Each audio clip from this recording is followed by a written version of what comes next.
అవి ఏమన్నా కానీ 45 degrees బిలో ఉంటాయి. ఏ విధంగా యాడ్ చేసినా 90కి బిలోనే లోపలనే ఉంటాయి. Next and A minus B చూస్తాం. ఇది కొంత జాగ్రత్తగా అబ్జర్వ్ చేయాలండి.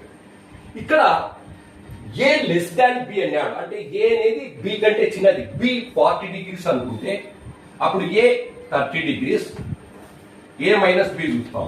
ఏమొస్తుంది? ఏ 30 degrees అనుకో మైనస్ బి 40 degrees అంటే ఇది ఏమవుతుంది? దీనిది 30 - 40 అంటే కనుక -10 degrees వస్తుందా? అంటే ఏ మైనస్ బి వాల్యూ ఏమొస్తుంది? నెగిటివ్ వాల్యూ వస్తుంది. నెగిటివ్ వాల్యూ వస్తుందంటే యాంగిల్ ఏ సైడ్ యాంటీ క్లాక్ వైజ్ పోతుందా? డైరెక్షన్ క్లాక్ వైజ్ వస్తుందా? క్లాక్ వైజ్ డైరెక్షన్ తిరుగుతుంటుంది నెగిటివ్ యాంగిల్ కాబట్టి. అంటే 4th క్వాడ్రంట్ లో పడుతుంది. ఇది బిలో ఎక్స్ యాక్సిస్. ఇక్కడి నుంచి రే స్టార్ట్ అయ్యి ఇట్లా తిరుగుతుంది. అంటే అప్పుడు -15 degrees అనేది ఏడు ఉంటుంది.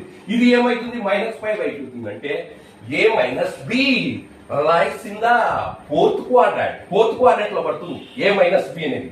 ఎందుకంటే ఇది క్లాక్ వైజ్ డైరెక్షన్ తిరుగుతుంటుంది. యాంగిల్ నెగిటివ్ యాంగిల్ అంటే క్లాక్ వైజ్, పాజిటివ్ యాంగిల్ అంటే యాంటీ క్లాక్ వైజ్ పోతుంది. అర్థమైందా? అయితే ఇది ఈ ప్రాబ్లం కనుక అడిగితే చాలా అడిగినాడు ఇంతకు. ఎందుకు అడుగుతాడంటే ఇది ఈ పాయింట్ కోసమే అడుగుతాడు problem.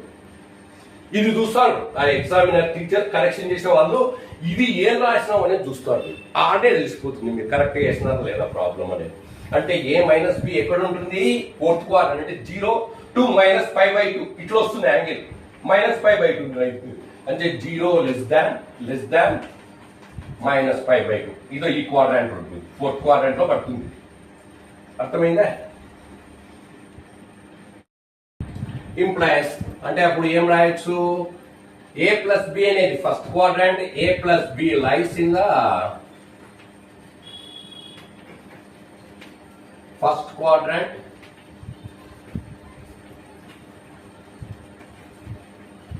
And A minus B lies in the 4th quadrant. 4th quadrant అంతేనా? ఏ ప్లస్ బి అనేది ఫస్ట్ క్వాడ్రంట్ లో పడా.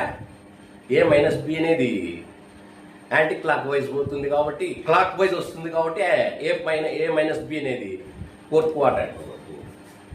అప్పుడు sine of A plus B is equal to, ఇప్పుడు ఇది తీసుకుందాం. Sine of A plus B is equal to 24/25 అంటే ముందు ఇది రాసుకుందాం. tan of a plus b tan 2a is equal to మనం ఏం రాసుకోగలని చెప్పినా నేను